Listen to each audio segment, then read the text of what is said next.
Drum roll. Mikey, drum roll. Okay, I don't have my sticks.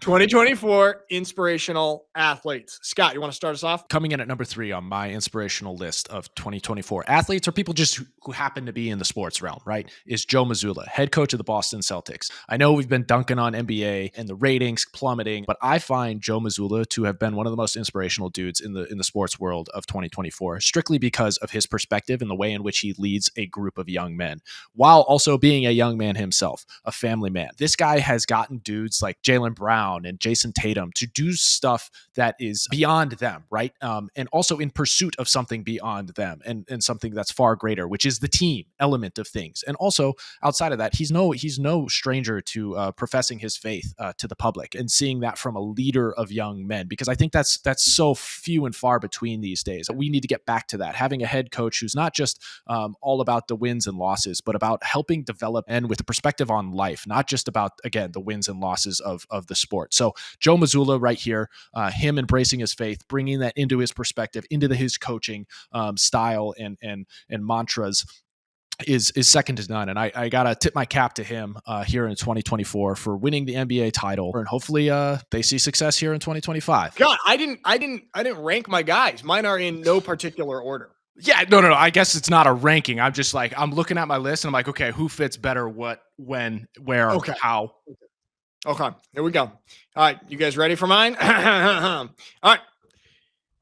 After being the number 1 draft pick a few years ago, Baker Mayfield led, Scott, your Cleveland Browns to their first playoff victory in 26 years, and he battled through injury, and then he was cast aside by the franchise. Now, I know there was like some attitude stuff and maybe some maturity issues back then that they didn't like, but the Browns kind of sent Baker off into exile. He landed at an organization that might be even more dysfunctional than the Browns, the Carolina Panthers. And this dude was kind of at rock bottom football-wise when he was at the Carolina Panthers. Like, there's photos of him taking scout team D-line snaps while with this team. Rock bottom for a former number 1. Across the country to the LA Rams. And the first game that he played there, did a great job, had a game-winning touchdown drive. And this eventually led to him getting the opportunity at Tampa Bay.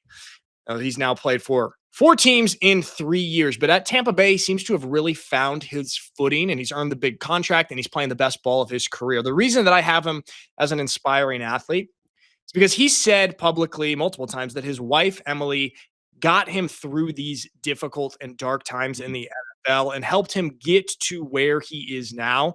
He's now a father to a little girl, and he's now leading the NFL in touchdown passes.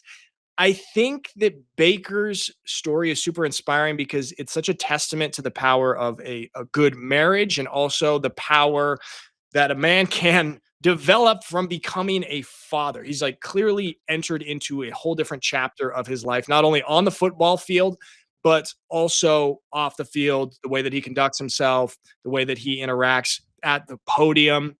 He just feels more settled, more mature in his behavior.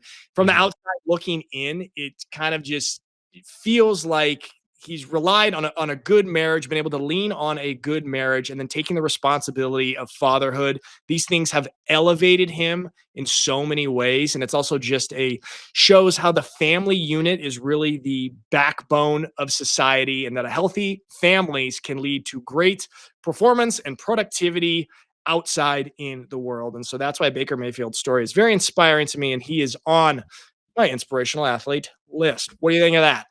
I like it.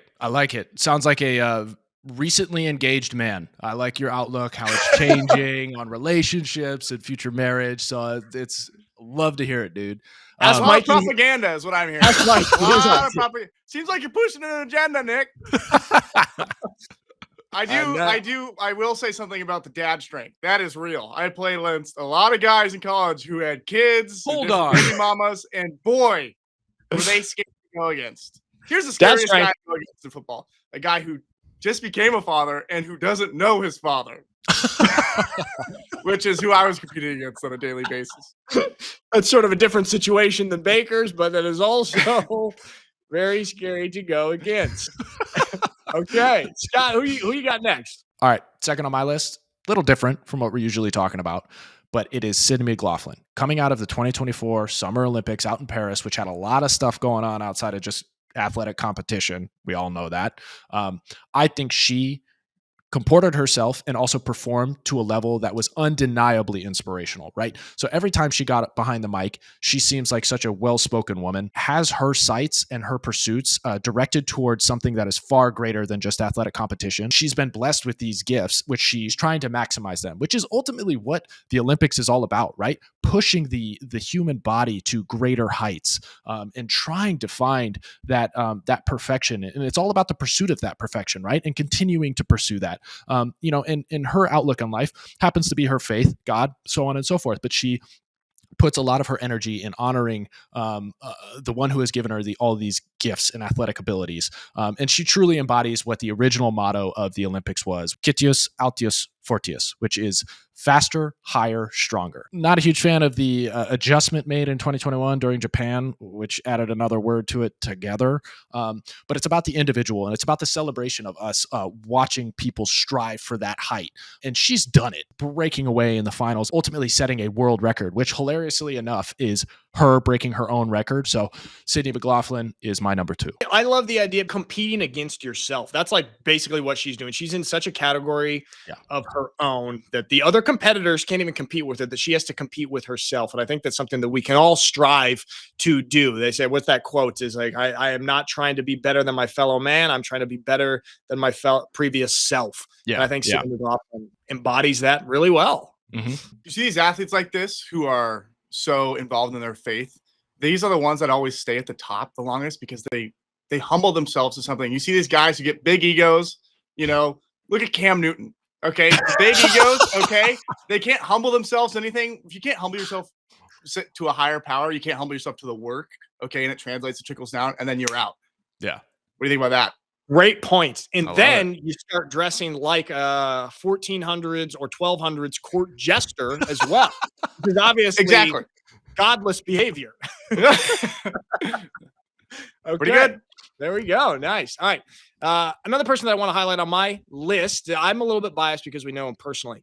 Solomon Thomas of the New York Jets. Solly was a top 5 draft pick in 2017, I believe, and he was kind of seemingly on top of the world at this point. And his family was struck with the absolutely horrible, horrible tragedy. They lost his older sister to suicide. I think she was in her early 20s, and it was an incredibly devastating situation for a person and a family to experience. But Solly's response to this is super inspiring. He started a foundation called the Defensive Line. And this foundation aims to transform the way that we talk about mental health, especially for youth, and to try and end the epidemic of youth suicide. He's done absolutely incredible work in the community off the field, and he uses his platform in a really meaningful way. And I think to take that pain that he and his family have experienced and to turn it into something positive that helps other people, it's a really beautiful and inspiring thing. And in my opinion, he lives a life that really honors his sister and her memory. He's a guy that's a great example also of being more than just a football player. He's got a lot of interests and is such a complete human off the football field. And he has just been nominated for the 3rd year in a row for the NFL's Walter Payton Man of the Year, nominated by the New York Jets. And hopefully this year he wins it. He deserves it. So Solomon Thomas is my inspirational athlete.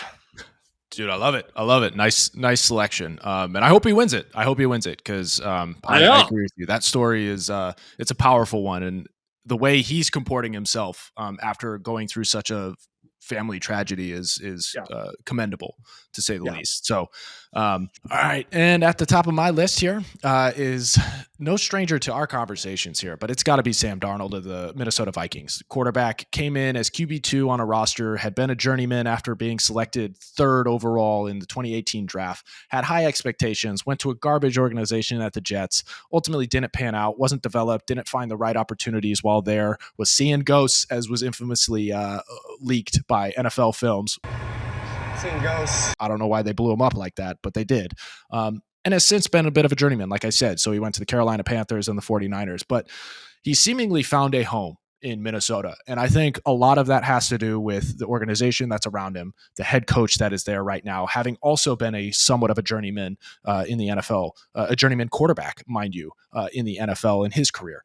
So we all saw the viral video of him coming through the locker room after a huge win over the division rivals, the Green Bay Packers this past weekend. Everybody's celebrating him. No team celebrates a dude like that unless they truly love him and trust him in everything he's doing. This guy is beloved by his team, beloved by his coach, who was sitting there watching, probably just incredibly happy for a guy to have picked himself up when he easily could have given up on his career and his athletic abilities, because that's such a difficult thing to do, is just get your mind right and then not only perform, but to perform at the level that he's doing.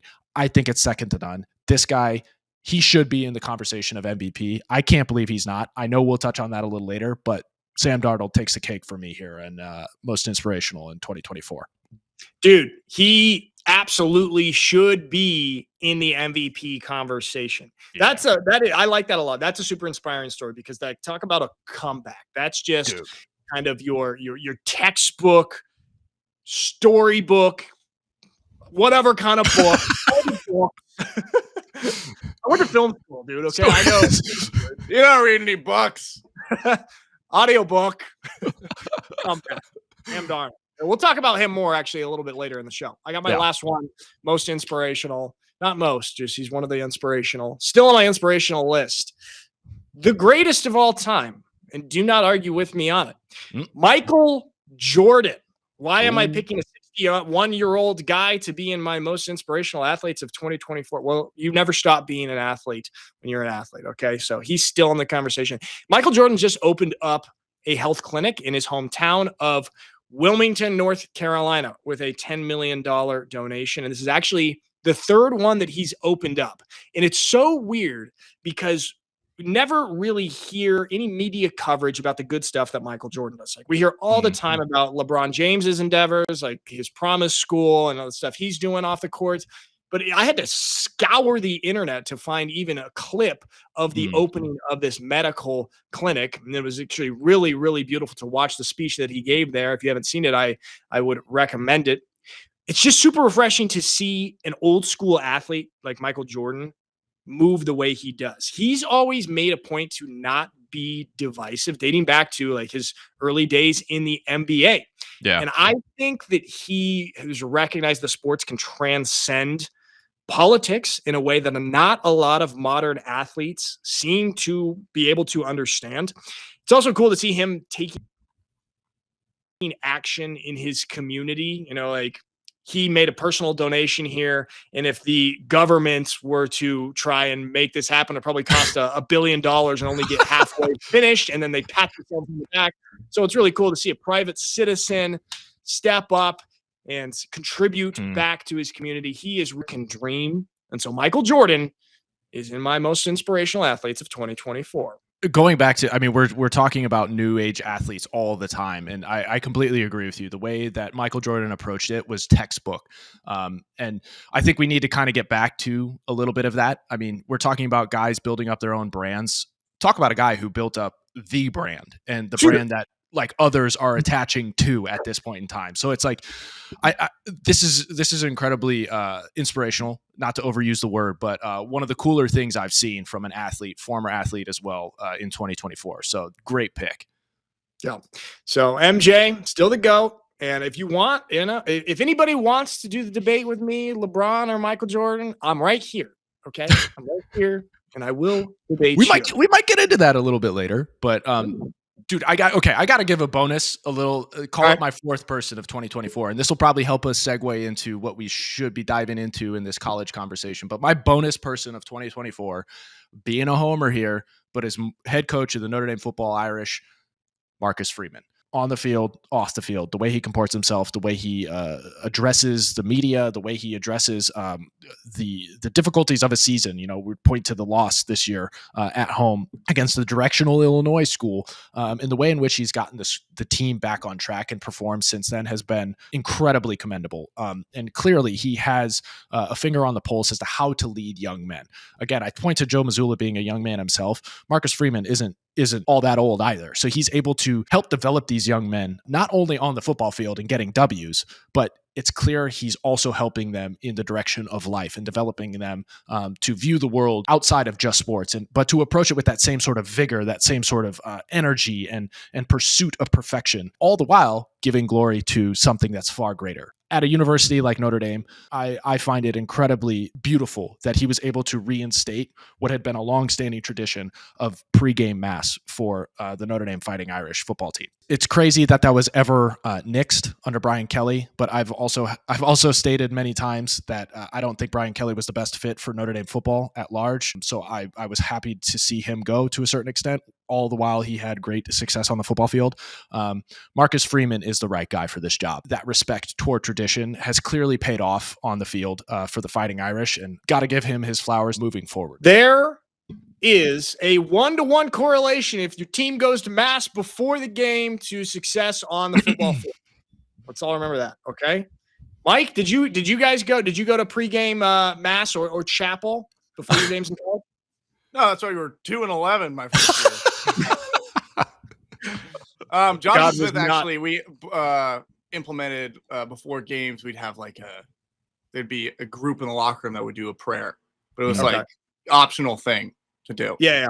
That at Georgetown it was really cool because we had obviously it's a Catholic university and they have all of the priests living on campus in their residence. They have an awesome residence, just brand new, just beautiful, and we got to go in there and do our masses pregame. But that's always that is such a great thing leading into a football game in order to kind of center yourself and calm and get in the right mindsets and remember what you're playing for and the things that are bigger than the game. So it's a super important thing. And Notre Dame is seeing some success on the field now. Brian, it was good for a guy like Nick so he could have pregame confession every week. He needed to get right. Please forgive me of these sins before the game. I'll be back, Father. For I have sinned. I destroyed a running back in practice. His name was Mikey Alfieri. Okay? Right, Mike? You remember that? I'm out of here.